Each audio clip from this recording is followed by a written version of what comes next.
All right. I'm sure you know the drill. I'm sure you know what's going on. We're at DEF CON 5 in fighting games. If it's not already blown over at the time recording, I mean, a lot of the fire is starting to die down.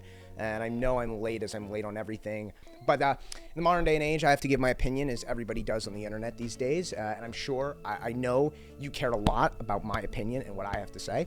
Because everyone's just racking their brain, just sitting there wondering, what's Ice Cold Tip's take on this? What's Ice Cold Tip's opinion on everything? Who? But in all seriousness, I do have a lot to say, because what is happening, not only in the Tekken community, but the FGC as a whole, is not something that's unfamiliar, not something that I haven't personally seen in other games, especially something like Overwatch, as well as our 6 too. And I think this kind of direction and the moves these way is a big problem within the gaming industry as an entirety. And there's a large sentiment, especially when the Tekken Season 2 patch came out, where there's a large sentiment of people feeling tired, confused, and just upset overall, and like, why are they doing this? What is happening? What are they thinking with this patch? The core of the issue with this game, and I'm sure you've heard it, is the hyper-casualization, the almost form over function, and I believe that the root of not just the problems with Tekken 8, but the problems with fighting games as a whole, and the problems with gaming as a whole within about the last decade, is that I believe that this is something that's bigger than just the developers, the directors, or bigger than really anyone knows. But I think a lot of the decisions by these companies and the executives, and what is being pushed and what is being told and what is being taught, and what people are attempting to do, is make games more geared to be watched rather than to be played. If you know anything about esports, or you've heard anyone talk about esports as a whole, you know the number one thing is that esports is one of the biggest fucking money holes in the world. Esports is a worse investment than HONK to a coin. It's an industry that's just this black hole that sucks in money and spits nothing else. It just fully swallows it, never to be seen again. Larger name influencers like Mark Cuban is very vehemently against esports as a good investment. And right now, it's not any secret, but people have to realize that everybody involved with the Overwatch League is losing money. Everyone. Oh yeah, The Overwatch League is losing money. All of the teams are losing money. The only people making money are the players and individuals like you, people who work in the league. And this isn't something that's going to change on its own. These tournaments and doesn't make any money every single time. People in our community, especially near the top, are so ungrateful to the people who are not in this top 8. These people are not making a cent. Everybody else that's not in the top 8, all these other players who just enter the tournament for fun and attend all these events in the thousands, are showing up to tournaments out of pocket, putting their money in and saying like, I want to play in this awesome open tournament. Is it worth it for the other 900 attendees who now don't make any money and had to spend additional money to get in there, right? The other thing to keep in mind is if you have 909 entrants and the entry fee for game goes up, but not the venue fee, if 300 people don't attend this event or something, then the TO is now losing money. Now the TO is making less money because of that. The top players could maybe make more money, maybe. If you increase entry fees, you lose players.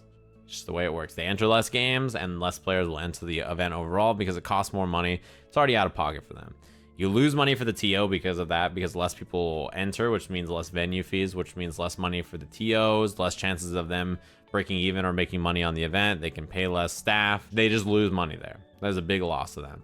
And that money also is the money that's hired, that is used to hire streamers and commentators and everybody else, bracket staff, literally every other person in the tournament. Esports is pretty much across the board, no matter what it is, a massive fucking money loss for almost everyone involved, except for the players. A lot of times the red flags to look out for is that when game developers start going in this direction, same thing happened with Overwatch, R6, as well as these recent fighting games too, the first things they always start with is, we want to make the game more faster paced, we want to make the game more aggressive, but the big thing is they say, our top priority is competitive play in esports.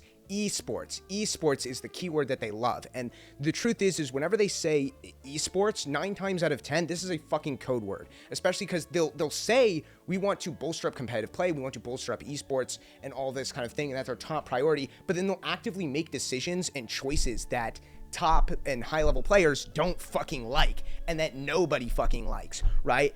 And the reason is because this is a code word.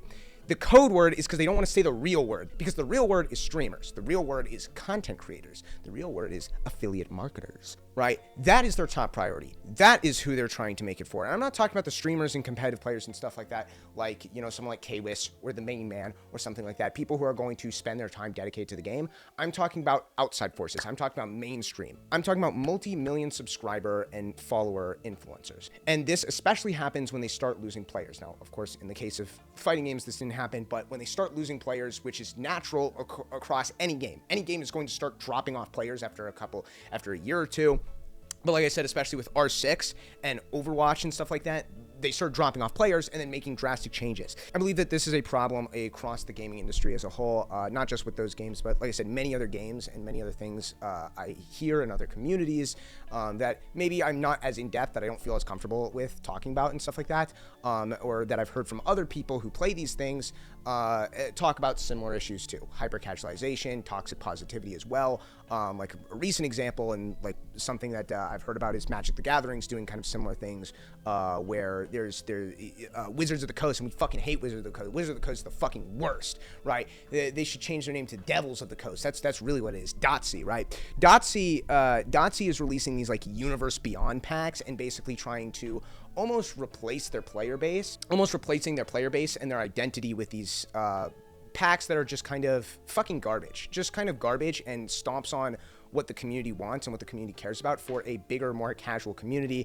And this is happening across the board. It is games, and even not just video games, but card games and all that kind of things, and communities in general, trying to grab the attention of more mainstream things and outside influences. And like I said, I think primarily streamers and content creators, because let's be honest, in the modern day and age, in the world that we live in, it isn't advertisements or like even word of mouth that sells games. You want to know what sells games in the modern day and age? Content creators and streamers. That's what sells games. I'm talking mainstream content creators and streamers, people with multi-million followers, right? Those kinds of people, right? That's what sells video games.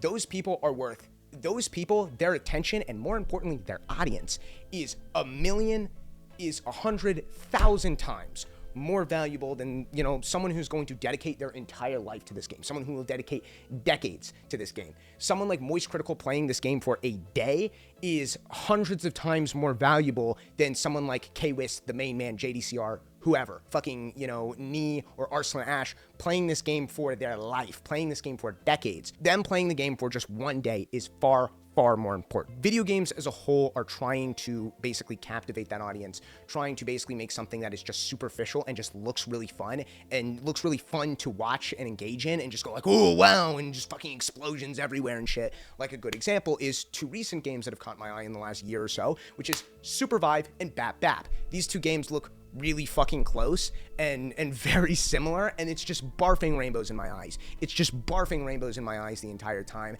and I still see them in my retinas. They're burned into my vision. And Supervive I did actually play, and like I said, it's kind of garbage, but I don't want to go into a whole rant about Supervive. I didn't even bother making a video on it when I played it, because it was so dog shit. I was so apathetic to it in the first place. And Bap, like literally on their description, it's like, make the most OP build ever and stuff like that. And a very common sentiment within a lot of these mainstream content creators and a lot of these people who jump from game to game, who make a living off variety, who make a living off basically playing a game for a week and then moving on to the next thing. A lot of the common sentiment is aggressive plus faster equals better. You'll hear this all over the place, where people just throw out things like, this game is faster. That means it's good. This game's more aggressive. That means it's good. And a big problem is I think a lot of these people in the FGC, especially the Tekken community, live under a fucking rock, man. But who is this? Is that like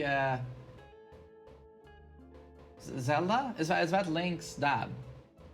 Or his boyfriend? I'm not a Nintendo guy, I'm sorry. Right, and I don't think they understand just what the mainstream average person wants, and the kind of sentiment that's being passed around within a lot of just the mainstream industry as a whole. I've already seen a lot of people speculate that the honeymoon phase will obviously wear off in a few months, which I agree with. I think I've seen at least 20 different characters, people come into my chat and consistently talk about, oh, this character's broken. And I think that's actually a good thing. It doesn't seem like they're gonna go a super hyper competitive balance. I know people don't like to hear it, but Overwatch is pretty competitively balanced. This game does not do that. And even some of the characters that I think are weaker Captain America's, even if they did give him a little bit more damage, oh wow, another really strong character. If everything is broken, nothing is broken. What if this is the game that super hyper competitive players scream and complain about balance, but other players don't care and they enjoy it? I think it's been a long time since that's been truly done, and we'll have to see how it goes. And it almost completely goes against what people are saying. And a lot of people have this idea that oh, you should buff and not nerf, and that if everybody is OP, then nobody is OP, and that's just a stupid, dumb design philosophy. And I've said this before, but the idea that if everybody is OP, then nobody is OP doesn't fucking work, because what that actually means is just the characters are so strong and there's not enough counterplay to deal with all of them. Marvel Rivals is finally dying. I mean, it's just it's not that it's dying, it's that it's just not gonna retain competitive players, because it's not a competitive game. That's it, first percent casuals, quickly play. I know exactly, and that's what they want to do. Then it is what it is. But it's kind of bad. The problem is if I ban Adam every game, then I leave Bucky open, and then I play against Bucky, and I can't play the game because the character has 3 more abilities than every other character in the game. Or I play against Namor, and then Namor just exists and kills me. Or I play against Hela, and she just lobby admins the whole game. There's just too much shit to ban. Which just leads to an inconsistent game, as I'm sure you know if you're playing Tekken and you've seen the Season 2 patch. I don't need to tell you this. But that's why I think so many games have moved in this direction of trying to make things faster and more aggressive, as well as easier to understand. And one key thing that Capcom was saying when they're releasing Street Fighter was, we want to make it more obvious when there are the momentum shifts. Which is unclear what the fuck that's supposed to mean exactly, but like I said, what I think it's supposed to mean is they want to make it clear when somebody is winning, which when somebody is winning is when you're punching somebody in your plus over and over again. And the same things you can say about Street Fighter 6, Street Fighter 6 is not your fucking savior. We're just going to get this out of the way. Street Fighter 6 was abysmal on release and has the exact same issues that Tekken 8 does down the line. Anything you can say about Tekken 8, you can say about Street Fighter 6 tenfold. I've played both. I played Tekken more. I'm going to be honest, because I think Tekken 8's a better game than Street Fighter 6. No rage bait here, man. On God, Tekken 8 is a better game than Street Fighter 6. There's at least a tiny glimmer of neutral. Once a set, you might play around where it's holy shit, I'm kind of playing neutral, you know?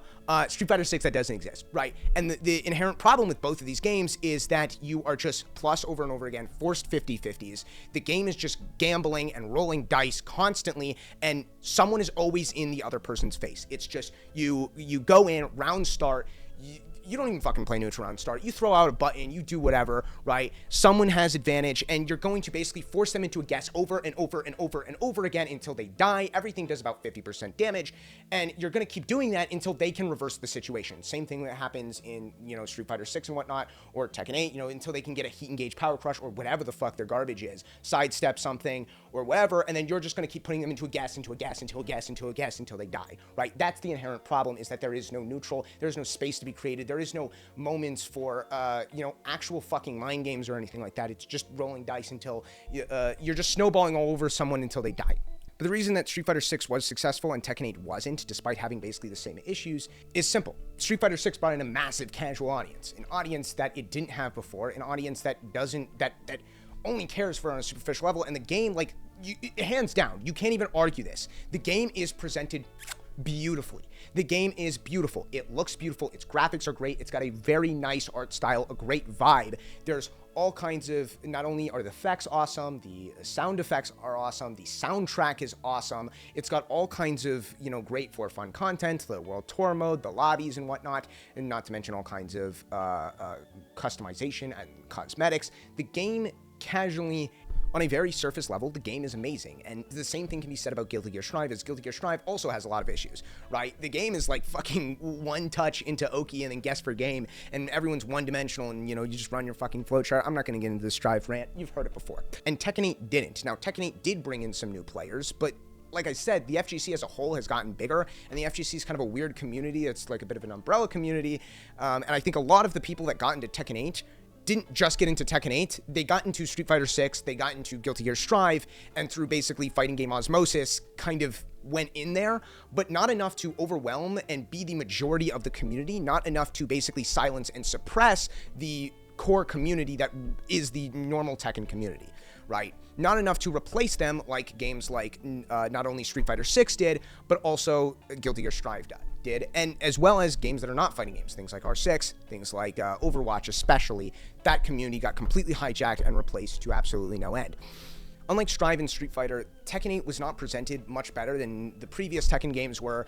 The game, of course, looked a lot better than Tekken 7, and graphically it was much better, but it didn't do too much different. It didn't have a wild amount of single-player and casual for-fun content that other Tekkens didn't have. Its story mode was a little bit better, but not enough to really matter, and as I said, for the most part, didn't bring in a new audience. Didn't have enough to replace it, and that is a big thing that happens. The step one for a lot of these game companies is basically make a very superficial, flashy game that attracts the attention of streamers, and then step two is essentially go into and replace the old audience with a bigger audience that is willing to give you more money, right? Something like Street Fighter 6 always had the issues that Tekken 8 has on release, even before in the beta, and people are aware of these issues, but they weren't allowed to be discussed. They weren't allowed to be openly discussed by a lot of people, and of course a lot of top and pro players like MetaRD, for example, vetted their complaints from the very beginning.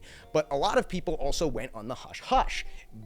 We're just not playing the game, but never really made a real statement on why they're not playing the game. And the thing is towards the larger, more casual audience and a lot of these bigger content creators, and content creators is a stretch. I think the good term to call them is affiliate marketers, because that's what they are. The affiliate marketers keep this shit on the D low, right? Keep this shit on the hush-hush, and then going in and saying shit like, so many people are just hating on the game and just being negative, and look at all of these people who are enjoying the game, and blah, blah, blah, blah, blah. And of course, you get a little bit of that, of course, with Tekken 8, but once again, not enough to replace the community, unlike Street Fighter 6, unlike Strive, and unlike many other games.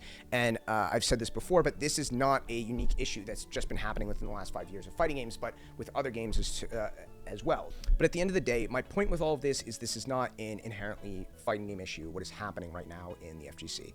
This has been happening for years across the gaming industry, and I don't think it's right to fully blame Murray, Harada, and Nakatsu. They are to blame to some extent, but I think, like, this is kind of conspiracy theory level shit, so bear with me. But I think this is a bigger issue than anyone understands, and we're not 100% sure on what is going on behind the scenes. We don't know 100% what is going on in Namco, and this could just as easily not be any of their fault. This could just as easily be an executive decision that, oh, this is what sells, this is what you need to do because other games are doing this, and this could be something that is being pushed around within the gaming industry, and it's kind of the motto that's going around. And that's what I believe, because so many games are doing the exact same shit for years. For years have been doing this hyper-casualization. For years have been doing this simplification. For years have been basically doing a form over function and creating games meant to be watched to promote esports, as well as to promote this streamer culture. And I think it's primarily due to the streamer culture that has been taking place within the last couple years, ever since, mainly 2016's Adpocalypse is what I believe started the whole streamer culture and what has propagated it so much, but whatever. And the thing is a lot of people are just throwing shade and throwing smoke around, saying it's this guy's fault, it's that guy's fault, it's Harada's fault, it's Murray's fault, it's Nakatsu's fault. And, it's not very fair, especially because, here's the thing is, and like I said, the possibility that it could be all of their faults, that this could all be their decision, or, this could just be Nakatsu's fault, which, like I said, if anyone's to get the blame for any of this over anyone, it's Nakatsu. I don't know why the fuck, because, for one, he's the game director. Keep in mind, Murray and Harada, they are not the game directors. They don't program the game themselves. They don't fucking balance the game themselves, right? They have a different title. They have different positions. Harada is not in charge of the game. And the thing is like I said, I don't know why Nakatsu is fucking directing the game in the first place. I mean, he ran his own fucking game into the ground and then gets almost promoted to be, after essentially destroying his own game, to go in and ruin Tekken as well. I mean, he is certainly putting on a frilly little dress and getting rammed up the ass by someone at fucking Namco, and someone really likes him, to be able to basically go in, tank his own fucking game, and then go in and do the same shit to somebody else's, which is wild. But if anyone's to blame, it's Nakatsu more than anything. But like I said, I think that this could just as easily be an executive decision for someone even beyond Nakatsu, right? Which is something much, much worse. And the thing is at the end of the day, Harada or Murray or any of them could have issues with the game and could have issues with this direction and not like it, but they can't really say it. You know, I'm sure, like I said, this is a big multi-million, multi-billion maybe dollar corporation. And I'm sure they have all kinds of corporate fucking, you know, defamation clauses and shit where they're not allowed to, you know, talk shit about the game. And if Nakatsu or even worse, some asshat executive above Nakatsu wants to basically come all over the game and be like, oh, this is the direction you got to go because this is what all the kiddies like, right? If that is happening, then Harada can't do anything about that. Harada can't just go in and make a tweet that, oh, these fucking morons are ruining my livelihood or anything like that, because he may get in legal trouble. I guarantee, like I said, they're signing some kind of fucking contract, defamation clauses and all kinds of shit. So if, you know, there's people above him or in charge of him that are going to come all over this game and come all over Tekken or Harada's legacy, even if Harada has an issue with it, at the end of the day, he has to grin and bear it. He has to go in and just say, you know, I fucking love this shit. This game is so cool and hype and blah, blah, blah, blah, blah. He has to do that at the end of the day. And that's the thing is, like, when I look at shit, a lot of times the people I see getting the most smoke is usually Murray and Harada. And look, I'm guilty of it too. I made a couple shit posts here and there because honestly, like I said, those two just look like fucking dipshits with their "don't ask me for shit" shirts, and just, you know, they're easy targets to clown on because they put themselves right in the position to be clowned on. But at the end of the day, I don't think it's 100% their fault, and if anyone's to blame, it's Nakatsu, and possibly couldn't even be Nakatsu's fault. It could be something beyond that, right? So it's not right that so many people have gone so extreme to basically like almost harass these motherfuckers and like essentially cyberbullying them. I think a little bit of clowning is fine, but when it goes to like, this guy's an ugly fucking bastard, and it's just pure fucking hatred out of nowhere for no reason, that's not constructive. You can call them dipshits, but like, you know, some of this shit goes too far. And once again, we don't know what's going on. And at the end of the day, you got to go down with the shit. I'm not excusing it, and I don't think it's right, but I think the healthiest thing is, like I said, I've seen this happen so many times with so many games. Call of Duty's done this, Halo's done it. Overwatch is the big one that's done it, which Overwatch is probably the game I have the most experience in, most time in. It's my second most played game ever, behind Titanfall 2, surprisingly, which you could say in a roundabout way has done it with Apex Legends. Still waiting for Titanfall 3 in the summer of 2020. Summer of 2020, guys. Respawn, you said the summer of 2020. I'm waiting. Summer of 2020. And like I said, I love the fighting game genre as well, and I've played a lot of fighting games. Tekken, Street Fighter. But I can't play these modern games. I've said this before, but I couldn't stomach playing Tekken 8 for more than a month. I couldn't stomach playing Street Fighter 6 for more than 2 weeks. I literally only played that game for 2 weeks, and I couldn't. The games were so fucking ass, and I have a zero tolerance policy for shitty games. And so many games that I don't play, I hear similar things happening to them. And you know, this is a bigger problem than the FGC. This is a much bigger problem than the FGC, and that's what you need to understand. And I think it's a gaming industry-wide thing, and you'll notice in the mainstream, like, it's this massive fucking rhetoric where it's like, we are living apparently in the dark ages of gaming, and that gaming is dead because of corporate greed and all this bullshit. Yet, you know, we come into this state where it's like, oh, the new greatest game ever created has just came out. Oh my God, you gotta play it. And so many people who only play video games for like a week, you know, just glazing and hyping up these games that just come out and are like, oh my God, this is so hype, holy shit. And then do nothing but just, you know, all fucking day. And then just move on to the next thing, you know, and that is what I think is really ruining gaming. And I think gaming industries have caught on to that and are trying to get those people's attention, but it's every game, you know, and in the short term, this shit works, but in the end, it always ends the same. People always get upset because casuals are going to move on. You can't keep a casual audience.